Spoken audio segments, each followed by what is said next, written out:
जान है अब वो जाने लगी है तन्हा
छीना जाती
शरण है मंगलकारी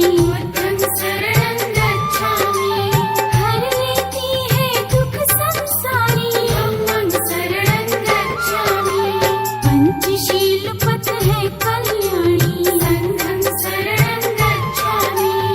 इस पथ पर चलता जो प्राणी शरण गच्छामि जीवन बनता आनंदकारी शरण गच्छामि मिले सुज्ञान बने छवि प्यारी शरण गच्छामि गौतम के संदेश सुहावन शरण गच्छामि कर देते हैं तन मन पावन शरण गच्छामि धम्मं शरण गच्छामि संघं शरण गच्छामि।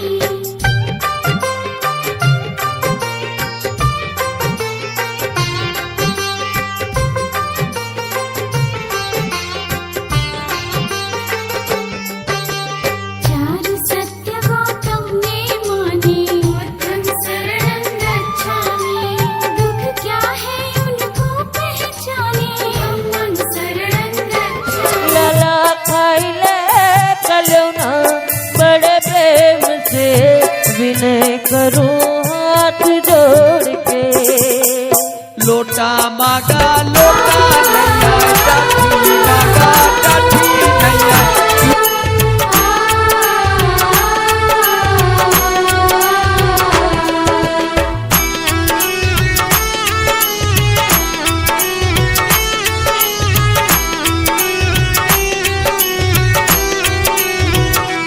बिटिया हो रही आज पराई बाबुल कर दो कन्यादान बाबुल कर दो कन्यादान बिटिया हो रही